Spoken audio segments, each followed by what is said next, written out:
Jan Malone, your dementia mentor. I apologize that there appears to have been an error on this particular education piece, so it is being redone, and I appreciate the emails of letting me know that there was a problem. So let's go ahead and talk about the second most common form of dementia, which is vascular dementia. In the medical field, it's referred to as multi-infarct or referring to a blockage. But for us lay people, we commonly refer to this as vascular dementia. And it is thought to be the second most common form of the dementia diseases. So what are the causes of vascular dementia? Anything that causes lack of blood and oxygen to the brain, and that can be anywhere throughout your entire body. If we look at the slide on the left, the tissue looks pink and healthy, and you can see the red blood flow. But on the right, you can see the tissue looks gray and there is no blood flow. And that is telling us that there is some kind of blockage to that area. So let's look at what the causes of vascular dementia are. One is untreated high blood pressure. Another is heart disease, high cholesterol, diabetes, and problems with any arteries that serve the brain and have blockages may cause you to have some vascular dementia. The symptoms of vascular dementia: confusion and problems with memory. So let's talk about what the difference is. Confusion is, I don't really know where I am. What am I supposed to be doing right now? Problems with memory is, I don't know who you are. I don't know what day it is. I don't know who the president is.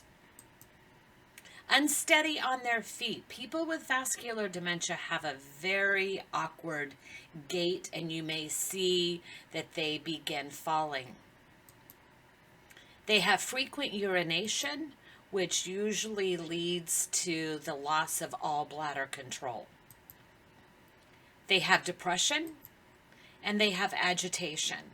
And honestly, I think that if any of us were suffering from any form of dementia, we would probably have some depression. And we are going to get agitated when we're told you don't know what you're talking about.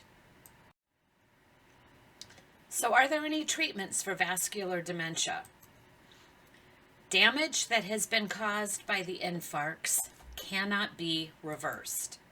However, you can control some of your cardiovascular risk factors to try to reduce the chance of a reoccurring blockage. So that means watching your diet, getting exercise, controlling your high blood pressure, controlling your cholesterol. There are doctors who will prescribe some of the Alzheimer's medications for people with vascular dementia, and there's many different thoughts on that, but mostly that you might see a tiny bit of relief for a very short amount of time.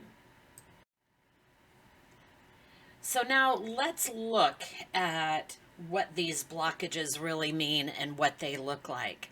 If we look on the left, we see a picture of a blood clot in an area that's been deprived of the brain. And you can see that the blood is unable to pass.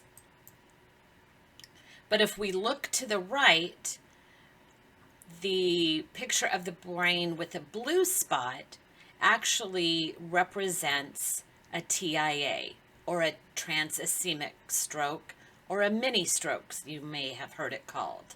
And that causes lack of blood to the brain. But eventually, that blood is going to push its way back through.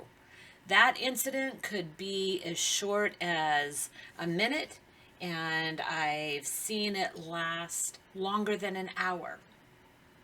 But the damage is still done to that area of the brain that was deprived. On the far right, the red area represents bleeding in the brain, or called a hemorrhage stroke. And if you look at the graphic below it, you can see that the blood is actually burst through the vessel there. A hemorrhage stroke is thought to be a much worse episode than a TIA. So vascular dementia. What makes vascular dementia unique is that you don't know what area of the brain has been affected.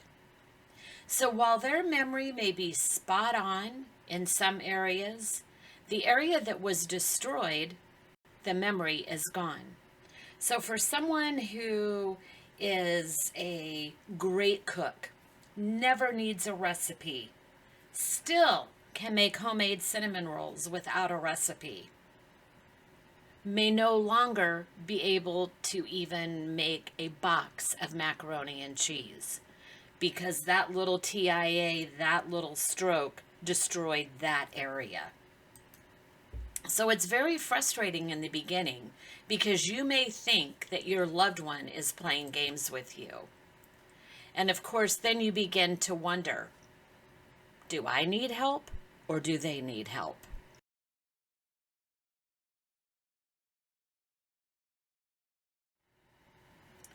I hope you enjoyed today's educational moment. Please check back next week for information about Lewy body/Parkinson's dementia. Thank you so much for watching my video. Please be sure to share it with your friends and family. And if you like it, give me a thumbs up. And don't forget, if you haven't subscribed to my YouTube channel, please do. Thank you.